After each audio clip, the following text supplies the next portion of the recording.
Now, this subject is kind of revealing because it's telling us something we're kind of already aware of, but it's showing it to us in drastic numbers. And when we think of companies such as Pentax, and I love Pentax, I think it's a terrific company. They were the first to come out with an SLR. They were the first to come out with autofocus, and they didn't sell really well right away because sometimes when you're first to market, you're too early and the technology hasn't been baked out. But what we're seeing here now is a marketplace that has been in decline since 2011. 2011 was the best year. Now, we're looking at a projected 7.1 million units worldwide shipped, not sold, shipped. These are shipped numbers. Last year, look at that, 5.3 million. Now, to put this in stark contrast, remember Pentax I was telling you about? I can't remember if it was 1972, 1970, it was around then. But in their best year, they had 1 million units sold. Now, here we are, 5.3 last year. Yes, there were a lot of issues, but we're still trending downwards. Even with a projected 7.1 million units shipped in 2021, that's lower than 2019, pre-semiconductor shortage, pre-COVID, which is lower than 2018-17, all the way back to 2011. But there are some messages here, and I'm going to show you a few more slides here. So if we take a look at this image here, this shows us total digital sales cameras. Digital, what's the word I'm looking for here? I'm tongue-tied. I want to say... Interchangeable lens? No, digital still camera. It just took me a while to get the word out. So this is everything. So this is showing you 2019, 2020, and 2021. And you can see that while they're projecting 2021 to be better by about 1 million or so, when you look at this chart here, it doesn't look as rosy as they make it out to be. So what really helped save 2020 was the final quarter. We see September, October, November do very, very well, but the rest of the year are not so good. And if we look at how this year started, it started worse than last year. And in the last month, it's about the same. So, 20 or 7.1 million might be a little bit rosy. And if we look at the next couple of slides here, they just break it down. So this is for interchangeable lens, digital stills cameras, and this is just those cameras that the lens is built in and you can't change it. So I think this is a real big scare for a lot of these companies, such as OM Digital, that's trying to rethink, as Brian, you had said about what Sony thinks. If they can't make money, they're not doing it. And I think Japanese Industrial Partners, aka OM Digital, aka Olympus, guys, you've really got a branding problem here. I shouldn't have to go through 3 different names to figure out who you are. That's the only criticism I have. But this is a big problem with about... And Canon predicted that at 5 million units worldwide, where they could see the market stabilizing. Imagine that, 5 million units worldwide. And when we say digital stills cameras, we're talking about stills hybrids. So the R5s, the A7S3s, cameras that are primarily engineered for stills, but also produce video. So now you've got Sony and Canon with about 70% of the market share. At least 30% for Nikon, Pentax, Olympus, Panasonic, and others. This makes it really, really tough. And that's why this is a story I feel a little sad to recover. And that's why I like to show you these images here, because, we hear, 5.3 last year, but 7.11 projected this year. Yeah, but the charts don't show such a rosy picture. It really depends on what they can get out the door and ship. And of course, what new cameras are going to be announced. Who would like to first chime in on the panel to discuss this sad situation of the marketplace? There's a lot of things to unwrap with those numbers. I mean, obviously the pandemic is a problem, but of course then you also have the processor, shortages is a real huge problem that's affecting multiple industries. I mean, cameras you can't ship what you can't make. You can't stock what you can't ship.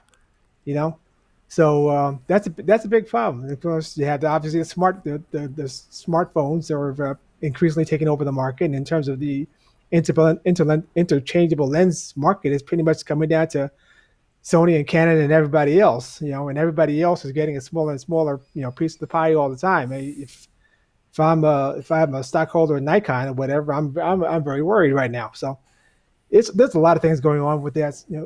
If all things were equal and you had no pandemic and you had no chip factory burned down to the ground, then things might be a little bit different. But then the question is, how much different? Yeah, see, that's a good point, John, because when we look at a declining market like this, and everybody, all these camera companies, they know it's happening. And you know what's really sad too? I'm going to go off in the weeds a little bit. Pentax. Ricoh bought Pentax not too long ago. And then a few years after that, they changed their name to Ricoh Imaging. Pentax wasn't even in the name anymore. And now if you look at the financials, digital cameras is way, way down on the list. And all these companies, even Canon, they're starting to look to other areas of imaging to make more money because they realize this market's declining. So they're looking at medical equipment, they're looking at copiers and other things that have traditionally done very well for them. What's really tough when you see this is all these companies that are under strain, and Nikon's been doing a great job of trying to change the ship, and they've made some big decisions, so it looks like they bought themselves some time. But they must be thinking this is the last thing they wanted, was a global chip shortage that is going to be, by many, many predictions, not going to start getting better till about 2023. Oh, yeah, and by the way, we have a global pandemic, too, that is disrupting everything. So it's really tough. Brian, what do you think about these numbers here? How does this make you feel? I mean, you've been in the market for a long time and see things change. Yeah, I think the most popular camera right now is a disposable film camera. Really? Absolutely. I thought it was Guaranteed. the iPhone 12. Nope. I don't know, maybe. And I'm not speaking from numbers that I've seen. I'm speaking from what we actually have leave our store. So yes, got it. We can't keep disposable film cameras in our stores. We can't go. We go through more film developing than we have the past 15 years I've worked at Henry's combined. Wow. And I'm talking about just since COVID. So film is where these guys should start to think. Nikon, Canon, Sony, Pentax, come out with film cameras. Come out with a whole series with autofocus lenses that are still current. That's where the money will be, in my opinion. That being said, Pentax, yeah, what happened to Pentax? They were bought by Ricoh. They made all these promises that they're going to come back with this new lineup. Yeah. I love Pentax. If I wasn't a Nikon shooter and Pentax was still a thing, I would seriously consider the Pentax. They're still a thing. They're still a thing. They are, but they're not. They're not holding in stores. On. They're virtually impossible to find in a store. That's the kind of thing you have to do your research and source out these days. So it makes it difficult for a consumer to stick with a brand, even though they might want to stick with it. So as much as I love the brand, I don't think that they're going to do well. And I think you're definitely finding the Sony, Canon, and Nikon are the players right now. And then for the real big end, you're finding Red, and you're finding some of these other high end camera companies doing very well because they're building for their demand, and they make stellar product. But Canon, Nikon, Sony, I think that they're going to keep on doing what they do. No, I think you're right. It's just I was watching not too long ago an old video that Tony Northrup put out where he looked at Pentax, and when I said the first SLR and the first with autofocus, they were also very early on with medium format too. God love them. Pentax really pushed things. They really tried. These guys loved cameras, like the Fuji people. They really loved what they did. And it's just so sad to see them fizzling out. But I agree. I think, if you own Sony or Canon and gear, I don't think you have to worry about being supported for many years. If you don't, even the others, even if any of these companies do go under, you're still going to be able to source bodies and lenses for a long time to go. Because a lot of people, once a company goes under, they jump ship and they start selling gear, and that's an opportunity to keep going. Look how many people are using lenses that are from the 50s and 60s. You still got that. Is photography dying? No, photography is not dying. No, it's people just are changing. Still going to buy cameras. It's changing. Yeah. People, they want to go back to that esoteric feel of film. And I even ask people, why do you want to go back to a disposable camera? Well, because the cell phones, this is an answer I actually got from a customer the other day. Cell phones are too confusing and too distracting. The minute you open up your cell phone to take a picture, you get a pop-up of something, you start doing this, you start doing that, you forget taking pictures. So I was shocked, and I loved that answer. I've always asked people, why are you going to film? I hate film. Why do you go to film? because it's simplifying their world. And that's when you can strip away the distractions and just shoot with a camera without all these extra toys. It makes you enjoy photography more, at least for a lot of Right. people. And Let me ask a question about that, Brian. I mean, do you have an idea in terms of demographic of people who are favoring younger people, yeah, throwaways? I suppose. I'm sorry.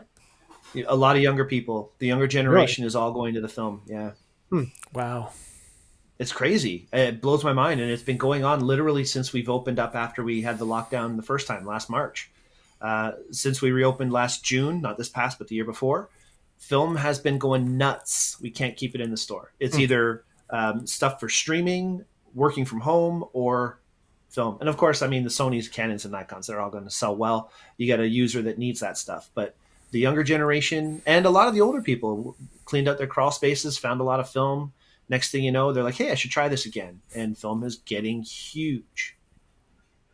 Yeah, I'm You know surprised what? to hear it's younger people rather than older people because you said in terms of people, finding his cache of film and wanting to use it and get back into that I can actually almost like kind of identify.